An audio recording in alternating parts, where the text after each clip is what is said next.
Hello student, I hope you are fine. In previous video we discussed revision number 1 of chapter 3 understanding quadrilateral. Now today we will start our next revision number 2 of same chapter. ठीक है, तो देखिए जो इस revision में हमें करना है रिवीजन 2 में वो सारे क्वेश्चंस आपके टाइप ऑफ क्वाड्रिलेटरल पे बेस हैं. ठीक है, तो हम सबसे पहले आपको बता देते हैं सारे क्वाड्रिलेटरल के टाइप और उनसे रिलेटेड उनकी प्रॉपर्टीज आपको हम बता देते हैं ताकि आप क्वेश्चंस को आराम से समझ पाएं. ठीक है, तो देखिए जो हमारे टाइप ऑफ क्वाड्रिलेटरल में 6 टाइप के क्वाड्रिलेटरल होते हैं, मेन 3 होते हैं और पैरेललोग्राम अगेन 3 टाइप्स में डिवाइड हो गया है. ठीक है, तो चलिए हम आपको फर्स्ट बताते हैं पहले ट्रेपेजियम. ट्रेपेजियम क्या होता है? एक quadrilateral in which a pair of opposite sides are parallel. कोई भी पेयर अगर एक पेयर अपोजिट साइड्स का पैरेलल हो गया तो वो ट्रेपेजियम हो जाता है. ठीक है, सिर्फ एक ही प्रॉपर्टी है ट्रेपेजियम की, that a pair of opposite sides are parallel. तो देखिए यहाँ पे एस आर पी क्यू के पैरेलल है, मतलब ये ट्रेपेजियम है. ए डी बी सी के पैरेलल है, sorry A B C D के पैरेलल है, मीन्स ये ट्रेपेजियम है. ठीक है, अब देखिए ये दोनों लाइन अगर पैरेलल है तो यहाँ पे पैरेलल लाइन का कॉन्सेप्ट लग जाएगा, that sum of interior angle on the same side of transversal are 180 degree, जिसको हम को इंटीरियर एंगल भी बोलते हैं. ठीक है, इसका जो सम होगा वो कितना होगा? 180 डिग्री होगा. मीन्स अगर ये 80 डिग्री है तो ये 100 डिग्री है, वैसे इधर भी होगा. इन दोनों का सम कितना होगा? 180 डिग्री होगा. ये कॉन्सेप्ट यहाँ पे ट्रेपेजियम में यूज होता है. ठीक है, जो हमारे पास इतनी प्रॉपर्टी है ट्रेपेजियम की. सेकंड देखिए काइट. काइट क्या होता है? ये डिफरेंट क्वाड्रिलेटरल है सबसे. ठीक है, एक quadrilateral with exactly 2 pair of equal consecutive sides. सब में अपोजिट साइड या ऑल साइड्स इक्वल होती हैं. ये स्पेशल क्वाड्रिलेटरल है जिसमें कंसेक्यूटिव साइड्स इक्वल होती है, मतलब बगल वाले ये इसके इक्वल और ये इसके इक्वल. ठीक है, ये स्पेशल क्वाड्रिलेटरल है जिसमें कंसेक्यूटिव साइड्स इक्वल होती हैं. ठीक है, और क्या होता है? एक डायगोनल दूसरे के परपेंडिकुलर है. यहाँ पे diagonal perpendicular to one another है. ठीक है, यहाँ पे 90 डिग्री फॉर्म कर रहे हैं. और एक डायगोनल दूसरे को बाइसेक्ट करता है. दोनों बाइसेक्ट नहीं होते, बाइसेक्ट ईच अदर नहीं है, वन डायगोनल बाइसेक्ट अदर. यहाँ पे देखिए बी डी बाइसेक्ट हो रहा है क्योंकि बीओ आपको डीओ के इक्वल यहाँ पे दिख रहा है, एओ सीओ के इक्वल नहीं दिख रहा. मीन्स एसी क्या कर रहा है? बीडी को बाइसेक्ट कर रहा है. ठीक है, जिसकी वजह से कांग्रेंस की प्रॉपर्टी की वजह से एंगल बी और एंगल डी क्या हो जाता है? इक्वल हो जाता है. ठीक है, समझ में आ रहा है. लेकिन एंगल ए और एंगल सी इक्वल नहीं होता है. दिख रहा है? Consecutive sides are equal. ठीक है, one diagonal are perpendicular to other and one diagonal bisect other. Means B D यहाँ बाइसेक्ट हो रहा है जिसकी वजह से बी और डी ओ इक्वल है और angle B equal to angle D है, but angle A is not equal to angle C. ठीक है, ये काइट है. थर्ड हम आते हैं पैरेललोग्राम. सबसे ज़्यादा इंपॉर्टेंट है पैरेललोग्राम. ठीक है, पैरेललोग्राम में क्या होता है? Opposite sides are equal and parallel. ठीक है, पैरेललोग्राम एक ऐसा क्वाड्रिलेटरल है जिसमें अपोजिट साइड इक्वल भी होती है और पैरेलल भी होती है. ठीक है, एक quadrilateral in which each pair of opposite sides are equal and parallel. तो देखिए ये इसके इक्वल भी है और पैरेलल भी है. ठीक है, ये पहली प्रॉपर्टी है, अपोजिट साइड्स आर इक्वल और opposite angles are equal. Angle P equal to angle R, angle Q equal to angle S. ठीक है, मीन्स अगर ये 50 डिग्री है तो ये भी 50 डिग्री होगा, ये 70 डिग्री है तो ये भी 70 डिग्री होगा. ये हो गया. ठीक है, और क्या होता है? पैरेललोग्राम की सबसे इंपॉर्टेंट प्रॉपर्टी ये भी है that adjacent angles are supplementary, that sum of adjacent angles of a parallelogram are 180 degree. ठीक है, एडजेसेंट एंगल क्या होता है? बगल वाले एंगल, मतलब ये दोनों एडजेसेंट है, ये दोनों एडजेसेंट है, ये दोनों एडजेसेंट है, ये दोनों एडजेसेंट है. दोनों का सम कितना होगा? 180 डिग्री होगा. मीन्स अगर ये 80 डिग्री है तो ये कितना होगा? 100 डिग्री होगा. और ये 100 डिग्री है तो 80 डिग्री होगा. तो जिस वजह से अपोजिट एंगल इक्वल हो जाते हैं. ठीक है, और डायगोनल की क्या प्रॉपर्टी है पैरेललोग्राम में? डायगोनल हम यहाँ पे बना देते हैं. सबसे इंपॉर्टेंट पैरेललोग्राम ही है आपका. ठीक है, तो डायगोनल जो होता है यहाँ पे bisect each other. Diagonals of a parallelogram are bisect each other. Means एक दूसरे को बाइसेक्ट करते हैं, मतलब ये इसके इक्वल है और ये इसके इक्वल है. ठीक है, चारों इक्वल नहीं है, ये इसके इक्वल, ये इसके इक्वल. जब डायगोनल बाइसेक्ट करते हैं तो वो इक्वल हो जाते हैं. फिर से सुन लीजिए, opposite sides are equal, opposite angles are equal. ठीक है, एडजेसेंट एंगल्स का सम 180 डिग्री. ठीक है, diagonals bisect each other. Means अगर ये 3 सेंटीमीटर तो ये भी 3, ये 5 होगा तो ये भी 5. ठीक है, अब ये पैरेललोग्राम के ये 3 टाइप्स हैं. ठीक है, रोम्बस, स्क्वायर, रेक्टेंगल. क्यों टाइप्स हैं? क्योंकि सारी प्रॉपर्टीज पैरेललोग्राम की इन तीनों में है। जो जो पैरेललोग्राम की प्रॉपर्टी है वो इसमें है, ठीक है, और एक्स्ट्रा प्रॉपर्टी भी दोनों में कुछ कुछ है, तीनों में, ठीक है। फोर्थ देखिए, ये रोम्बस है। रोम्बस में क्या होता है, सारी साइड्स इक्वल होती हैं।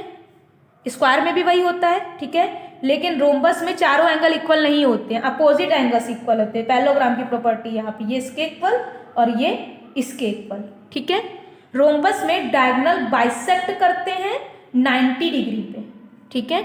यहाँ पे भी 90 डिग्री पे बाइसेक्ट करते हैं, लेकिन एक डायगोनल बाइसेक्ट करता है, यहाँ दोनों करता है bisect. Diagonals bisect each other at 90 degree. यहाँ डायगोनल बाइसेक्ट करता था लेकिन 90 डिग्री फॉर्म नहीं होता था, यहाँ 90 डिग्री फॉर्म होता है। पैरेललोग्राम की प्रॉपर्टी है प्लस 90 डिग्री भी फॉर्म होगा। तो डायगोनल्स इक्वल बाइसेक्ट कर रहे हैं तो ये इसके इक्वल और ये इसके इक्वल, ठीक है। और एडजेसेंट एंगल का सम यहाँ पे भी 180 डिग्री होगा, क्योंकि सारी पैरेललोग्राम की प्रॉपर्टी यहाँ पे है, ठीक है। फिफ्थ है स्क्वायर। स्क्वायर में क्या होता है, ऑल साइड्स इक्वल है, यहाँ पे भी ऑल साइड्स इक्वल है। यहाँ पे अपोजिट एंगल इक्वल था, यहाँ सारे एंगल इक्वल, मीन्स 90 डिग्री के एंगल होंगे, ठीक है। स्क्वायर यही होता है, ठीक है। That it is a special type of quadrilateral in which all sides as well as all angles are equal, जिसको हम रेगुलर पॉलीगन भी बोलते हैं, ठीक है। अब देखिए ये रोम्बस से अलग कैसे है, अलग कैसे है, ये तो 90 डिग्री है, इसमें एंगल्स 90 डिग्री के फॉर्म नहीं होते हैं। और सबसे इंपॉर्टेंट प्रॉपर्टी जो रोम्बस को और स्क्वायर को अलग करती है वो ये है that diagonal bisect each other at 90 degree as well as diagonals are equal. Diagonals भी इक्वल होते हैं इसमें, जिसकी वजह से ये चारों इक्वल हो जाते हैं, ठीक है। कैसे चारों इक्वल हो गए, मीन्स अगर ये मान लीजिए कितना है हमारा 18 है, ठीक, तो ये भी 18 होगा क्योंकि डायगोनल इक्वल है। अब ये 18 तो बाइसेक्ट किया तो ये 9 हुआ, ये 9 हुआ, इधर भी बाइसेक्ट किया तो ये 9 हुआ, ये 9 हुआ, तो देखिए चारों इक्वल हो गए, ठीक है। क्यों इक्वल होगा, क्योंकि डायगोनल बाइसेक्ट भी कर रहा है प्लस इक्वल है, इस वजह से ये चारों पार्ट्स एक दूसरे के इक्वल हो जाते हैं। मतलब ये इसके इक्वल हम लिख सकते हैं, क्यों, क्योंकि diagonal bisect each other and as well as equal, ठीक है। समझ में आ रहा है दोनों में डिफरेंस, यहाँ पे डायगोनल भी इक्वल होते हैं। हम आते हैं रेक्टेंगल में। रेक्टेंगल की पैरेललोग्राम की सारी प्रॉपर्टी रेक्टेंगल में होगी, opposite sides are equal, all angles are equal, means 90 degree. इसमें भी डायगोनल्स इक्वल होते हैं और बाइसेक्ट भी करते हैं, लेकिन 90 डिग्री पे बाइसेक्ट नहीं करते हैं, ठीक है। दोनों में यही डिफरेंस है, स्क्वायर और इसमें 90 डिग्री पे बाइसेक्ट करते हैं, इसमें 90 डिग्री पे बाइसेक्ट नहीं करते हैं, लेकिन डायगोनल इक्वल होते हैं और बाइसेक्ट भी करते हैं, जिसकी वजह से इसमें भी ये चारों पार्ट्स क्या हो जाते हैं, इक्वल हो जाते हैं, ठीक है, क्योंकि डायगोनल इक्वल है और बाइसेक्ट भी कर रहा है। क्वेश्चन हमेशा पूछता है कि बताइए डायगोनल्स किस में इक्वल है, स्क्वायर रेक्टेंगल में, ऑल 4 साइड्स किस में इक्वल है, रोम्बस स्क्वायर में, डायगोनल किस में बाइसेक्ट कर रहा है, तो चारों में बाइसेक्ट कर रहा है, क्योंकि पैरेललोग्राम की इन तीनों में प्रॉपर्टी है, तो डायगोनल यहाँ बाइसेक्ट कर रहा है तो इन तीनों में भी करेगा, ठीक है। 90 डिग्री पे किस में बाइसेक्ट कर रहा है, diagonals in which quadrilateral diagonals are bisect each other at 90 degree.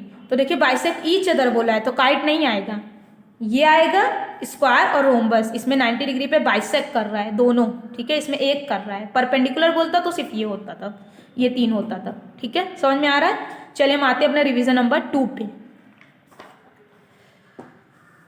Revision number 2, ठीक है। आप पॉज करके सॉल्व करने की कोशिश करिएगा, क्योंकि मैंने आपको एक्सप्लेन कर दिया है क्वाड्रिलेटरल। पॉज करिए, सॉल्व करिए, नहीं आता है तब वीडियो को कंटिन्यू आप देखिएगा, ठीक है। ये नहीं कि बस सुनते जाए और लिखते जाइएगा, ये काम मत करिएगा, नहीं तो अदरवाइज आपको कुछ आएगा नहीं समझ में, ठीक है। चलिए हम आते हैं क्वेश्चंस पे। पहला क्वेश्चन है identify all the quadrilaterals that have first 4 sides of equal length.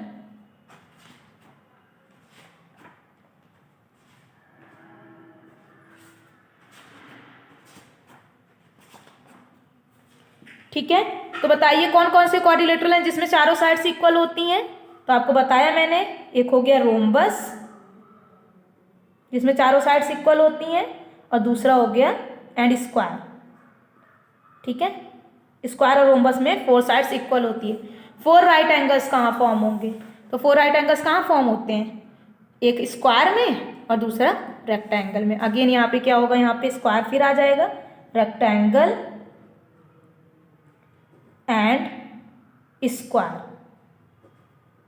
अगर बोलता अपोजिट साइड्स किस में इक्वल होगी, तो पैरेललोग्राम रेक्टेंगल, इसी में सिर्फ अपोजिट साइड इक्वल नहीं होती, स्क्वायर रेक्टेंगल भी, स्क्वायर भी आप लिख सकते हैं क्योंकि इसमें चारों साइड इक्वल है तो अपोजिट तो इक्वल होगी। रोम्बस भी लिख सकते हैं, इसीलिए देखिए वो क्वेश्चन यहाँ नहीं पूछा है। क्वेश्चन नंबर सेकंड देखिए, name the quadrilateral whose diagonal bisect each other. किसमें किसमें डायगोनल बाइसेक्ट करते हैं? तो बहुत सारे में बाइसेक्ट करते हैं। पैरेललोग्राम में सबसे पहले बाइसेक्ट करता है डायगोनल, दोनों बाइसेक्ट ईच अदर लिखा हुआ है, ठीक है। उसके बाद पैरेललोग्राम में तो तीनों में और होगा, rhombus, square and rectangle,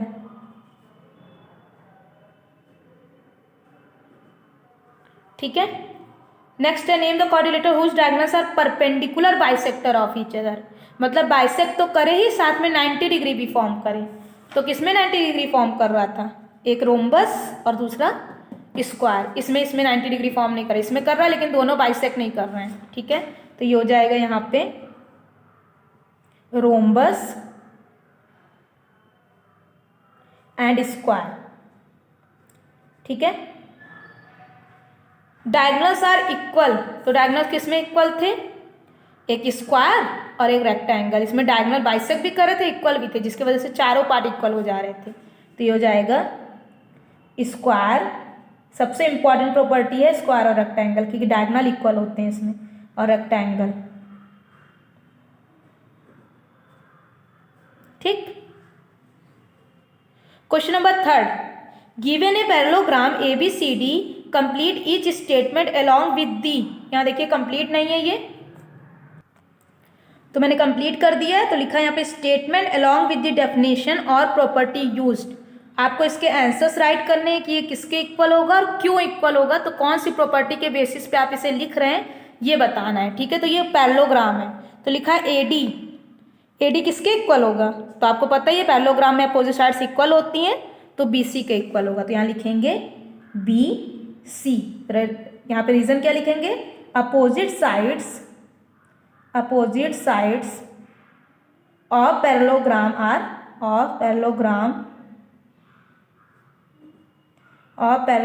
are equal, ठीक है। Opposite sides of parallelogram are equal. फिर सेकंड है एंगल DCB मीन्स ये पूरा एंगल D से लेके C से लेके B तक कौन सा एंगल बन रहा है? DCB में ये एंगल बन रहा है, तो ये किसके इक्वल होगा? इसके इक्वल होगा, क्योंकि अपोजिट एंगल इक्वल होता है पैरेललोग्राम का। तो किसके इक्वल होगा? एंगल DAB के इक्वल। यहाँ लिखेंगे angle DAB। Reason opposite angles of parallelogram are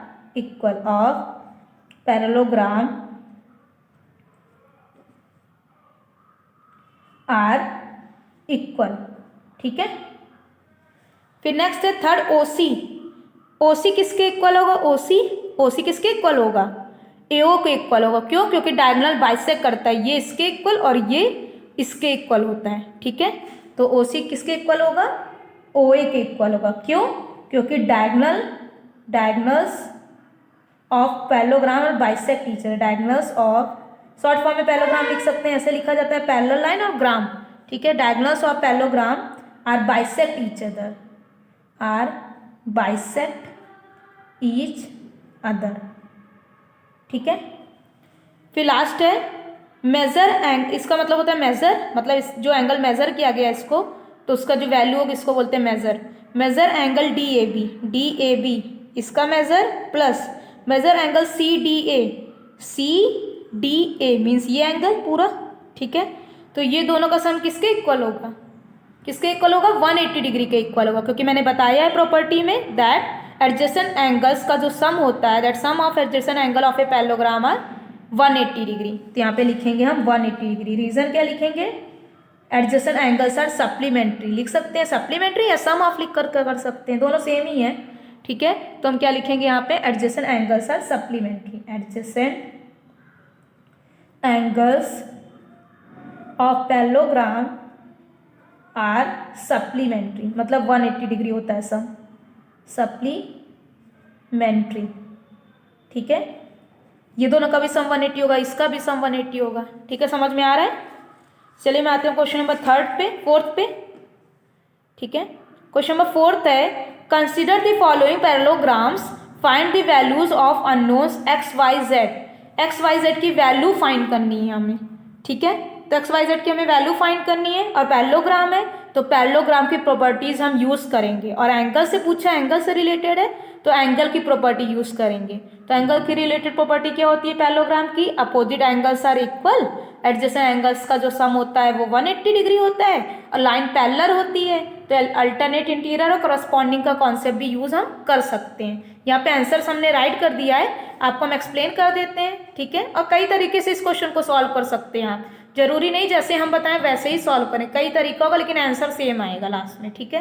तो देखिए पैरेललोग्राम बना है, यहाँ पे एक एंगल हमें 100 डिग्री है और बाकी पूछ रहा है हमसे, तो आपको पता है ये सबसे पहले y कितना होगा, आप पॉज करके सॉल्व करिएगा पहले, ठीक है, ये नहीं कि मेरा सुनते जाएं और करते जाएं।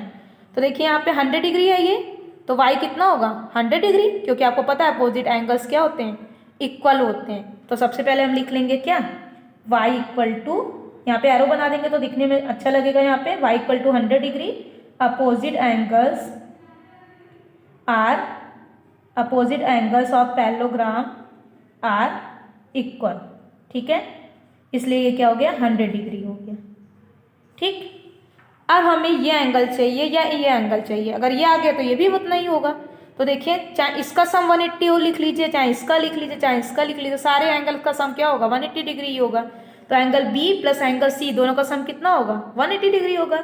अब एंगल बी और एंगल सी करके भी लिख सकते हैं, डायरेक्ट भी लिख सकते हैं, x plus 100 degree equal to 180 degree, क्यों, adjacent angles are supplementary, adjacent angles are supplementary. आप angle B plus angle C equal to 180 degree करके फिर लिख सकते थे ये लाइन, ठीक है, सप्लीमेंट्री,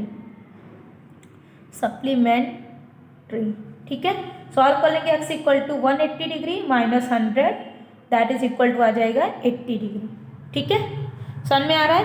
अब हमारा ये कितना हो गया 80 डिग्री, अब ये भी क्या होगा 80 डिग्री होगा, तो हम यहाँ लिख सकते हैं z इक्वल टू किसके इक्वल होगा, x के इक्वल होगा, क्योंकि हम दोनों को दिखा रहे हैं ना अपोजिट एंगल्स, तो किसके इक्वल है ये तो हम दिखाएंगे।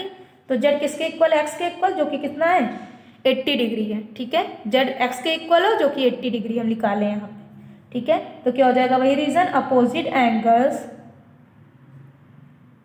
ऑफ पैरेललोग्राम आर इक्वल, ठीक है।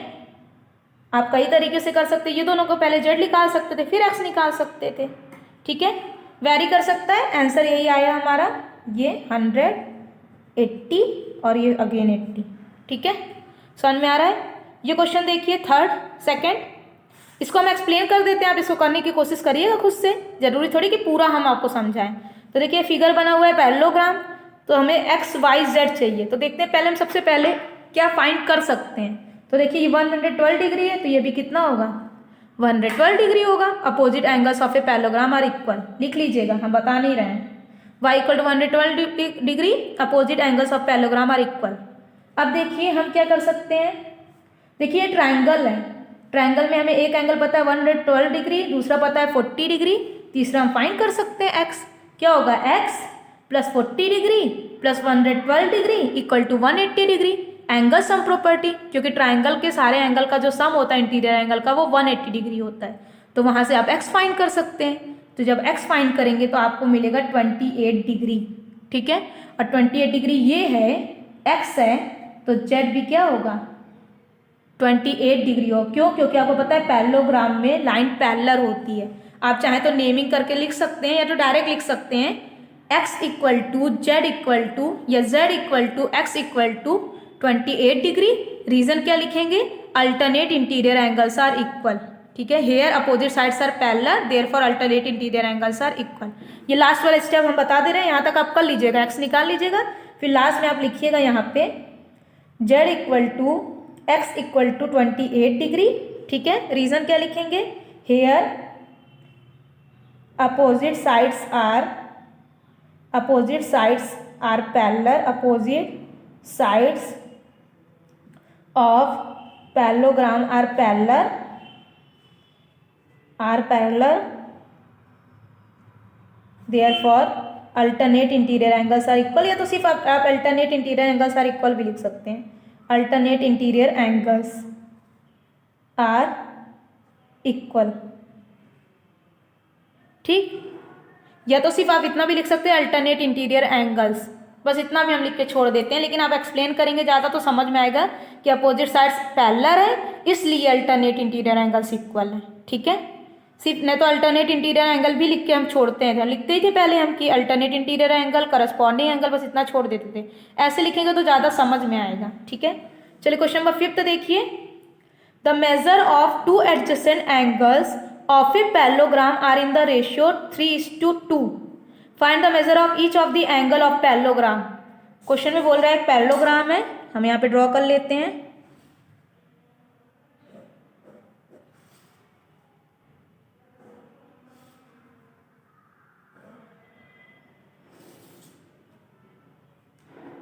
सही बना नहीं है, P Q R S। Adjacent angle का जो रेशियो वो 3:2 है, मीन्स अगर ये हम 3x ले रहे हैं तो इसको 2x ले सकते हैं या उधर भी ले सकते हैं, तो ये 2x है।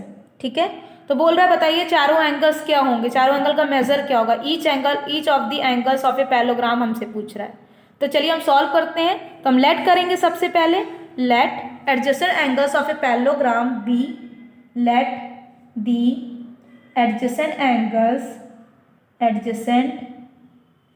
angles of a parallelogram B 3x and 2x। ठीक है, एडजेसेंट एंगल्स क्या है, 3x and 2x है। ठीक है, अब हमें x की वैल्यू चाहिए, जब x की वैल्यू आएगी तभी तो ये दोनों एंगल आएगा, तभी तो अपोजिट एंगल्स इक्वल करके हम ये दोनों एंगल भी फाइंड करेंगे। तो आपको पता ही है एडजेसेंट एंगल का जो सम होता है पैरेललोग्राम में वो 180 डिग्री होता है। तो हम यहाँ लिखेंगे we know that sum of adjacent angles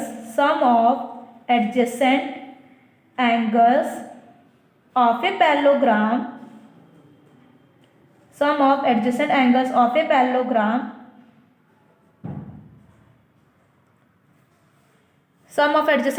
parallelogram equal to 180 degree या इज 180 डिग्री लिख सकते हैं। ठीक है, तो दोनों का सम कितना हो जाएगा, 3x plus 2x equal to 180 degree. ठीक है, 5x equal to 180 degree, x equal to क्या हो जाएगा 180 डिग्री अपॉन 5, तो 3 बचा कितना इसमें 336, तो आंसर आया यहाँ पे 36। ठीक है, अब हम एंगल P फाइंड कर सकते हैं, एंगल Q फाइंड कर सकते हैं। तो एंगल P कितना हो जाएगा, 3x है तो हो जाएगा 3 × 36, तो हो जाएगा 108 डिग्री। ठीक है, आगे हम बता देते हैं, आप कर लीजिएगा खुद। ठीक है, ये 108 डिग्री हो गया, ऐसे आप ये फाइंड कर लीजिएगा, ये 108 आया, ये फाइंड कर लीजिएगा एंगल Q, तो 72 आ जाएगा। फिर लिख लीजिएगा angle R equal to angle P equal to 108 degree, ये भी 108 हो जाएगा। Opposite angles of a parallelogram are equal, angle Q equal to angle S equal to angle Q equal to 72 degree, opposite angles of a parallelogram are equal. ठीक है, कर सकते हैं ना आराम से। क्वेश्चन नंबर 6 देखिए, लास्ट क्वेश्चन है ये। The following figures guns and runs are parallelogram, ये दोनों पैरेललोग्राम है। Find x and y, length are in centimetre, जो लेंथ दिया है यहाँ पे सेंटीमीटर में है और हमें x और y की वैल्यू चाहिए, फाइंड करनी है। देखते हैं पहला क्वेश्चन, ये इजी है थोड़ा सा। तो देखिए यहाँ पे हमें साइड्स गिवन है। ठीक है, तो साइड से रिलेटेड पैरेललोग्राम की क्या प्रॉपर्टी है, that opposite sides are equal, means 3x 18 के इक्वल होगा, x आ जाएगा, 3y - 1 26 के इक्वल हो जाएगा, y आ जाएगा। ठीक है, हम पहला बता देते हैं, दूसरा आप कर लीजिएगा। तो हम पहले लिख सकते हैं क्या, GS इक्वल टू या SG equal to NU, SG equal to NU, क्यों, opposite sides of parallelogram are equal, opposite sides of parallelogram are equal. ठीक है, तो किसके इक्वल हो जाएगा, 3x 18 के इक्वल हो जाएगा और x किसके इक्वल हो जाएगा, 3 डिवाइड में आ जाएगा, रिड्यूस हो जाएगा, तो आंसर क्या आ जाएगा 6। ठीक है, यहाँ मैंने आंसर दोनों राइट कर दिया है। ठीक है, ऐसे ही आप क्या लिखेंगे, GU इक्वल टू SN, फिर opposite sides of a parallelogram are equal, तो 3y - 1 equal to 26, equation solve कर लीजिएगा, y इक्वल टू 9 आ जाएगा। कर लेंगे ना इसके आगे, ठीक है। सेकेंड पार्ट देखिए, यहाँ पे हम लेट कर लेते हैं ये ओ, यहाँ दिया नहीं, यहाँ लिख लेते हैं ओ, ठीक है। तो देखिए यहाँ पे डायगोनल दिया है, डायगोनल्स के पार्ट्स दिए हैं, तो आपको पता है डायगोनल से रिलेटेड पैरेललोग्राम की क्या प्रॉपर्टी है, that diagonal bisect each other, ठीक है। मीन्स y + 7 20 के इक्वल होगा और x + y 16 के इक्वल होगा। तो देखिए सबसे पहले हम क्या फाइंड करेंगे, x, यहाँ पे देखिए 2 अननोन है, तो सबसे पहले हमें y फाइंड करना पड़ेगा ताकि हम इसमें भी यूज़ कर सकें, ठीक है। तो हम यहाँ लिखेंगे OU = SO, आप SO = OU भी लिख सकते हैं क्योंकि यहाँ वेरिएबल हम पहले वही लिख लेते हैं। तो OU = SO, क्यों, diagonals of parallelogram are bisect each other, are bisect each other, ठीक है। Diagonals of parallelogram are bisect each other, तो हो जाएगा y + 7 = 20, तो y = 20 - 7 that is equal to 30, ठीक। ऐसे ही आप क्या करिएगा, y की वैल्यू आ गई तो दूसरी क्वेश्चन क्या बनेगी, NO = RO, तो x + y = 16, y के प्लेस पे 13 पुट कर दीजिएगा और वहाँ से x की वैल्यू फाइंड कर लीजिएगा, आपको मिल जाएगा 3। चलिए हम आपको बता देते हैं ये NO = RO, x + y = 16, y पहले से 13 आ गया तो इक्वेशन बन गई है, सॉल्व कर लीजिएगा, मिल जाएगा रिजल्ट आपको, ठीक है। समझ में आ रहा है। अभी एक रिवीजन इसमें और बचा है, वो हम आपको नेक्स्ट वीडियो में एक्सप्लेन करेंगे, ठीक है। अच्छे से समझ के करिए, तो कोशिश करिए कि पहले खुद से आप कर लें, तब मेरी वीडियो आप कंटिन्यू देखिएगा, पॉज कर करके आप खुद ट्राई कर सकते हैं, ठीक है। Thank you for watching and see you in the next video.